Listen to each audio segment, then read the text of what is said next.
Now, coming back to the Colonial pipeline, I'm sure most of you would have heard about what lessons we as cyber defenders and enterprises should draw from this particular exercise.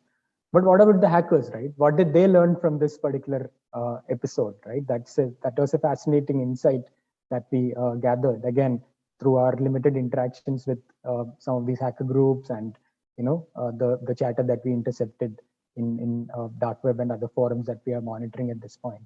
So again, critical infrastructure operators, they have very limited visibility into their ops. Like when this episode happened, they had to shut down their entire infrastructure because they were not able to really zero in on which part of their operations was affected by this particular cyber attack. So this is something the hackers have taken note of. Large scale disruptions could cause unintended consequences plus massive publicity. This is something that they are always targeting. They want to be in the news.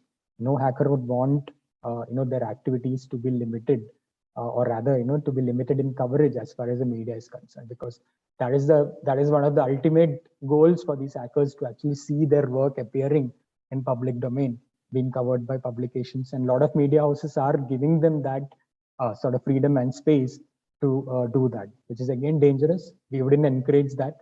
But then again, the stories have to come out in one way or other. But it's better that the company or the entity that has been attacked comes out and tells their story rather than go through the media or other routes for that matter.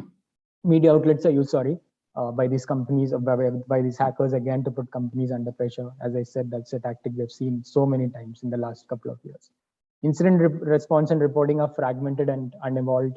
People are just trying to see how we can get operations going. That becomes a priority for all the teams that are involved once a cyber attack actually happens.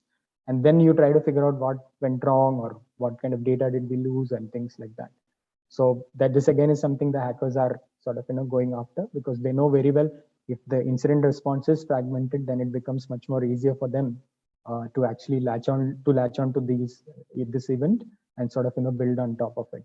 So ransom should be moved around early. Again, that's a very tactical lesson for them, so that they are not intercepted by agencies and others who are involved from the law enforcement side. So again, they are targeting critical infrastructure agencies and firms, or operating with a mix of aging and new infrastructure. We have seen in some instances that there are entities who are running OT systems, which were where devices were manufactured as late as in the 90s, or as early as in the 90s, and they have not been patched.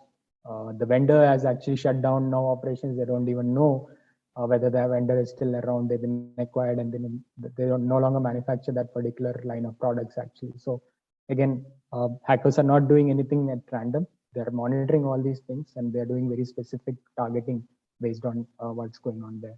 Decommissioning and shutting down access points is not a standard practice. What we saw in Colonial pipeline, where somebody was able to continue or rather maintain a particular profile which was accessed and which has a similar password which was breached in another episode, and they use this password to actually log in and target Colonial pipeline. But to their credit, Colonial pipeline has actually addressed this problem in a very big way. They've added multiple layers of security now to ensure that this doesn't happen. And companies are willing to pay ransom because there's billions at stake.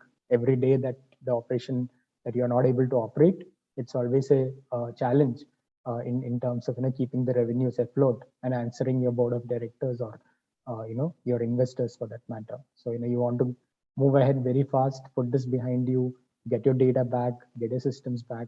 That's the priority. We understand that, but then again, there's a lot more that needs to be done so that to ensure that we don't land up in a situation like that.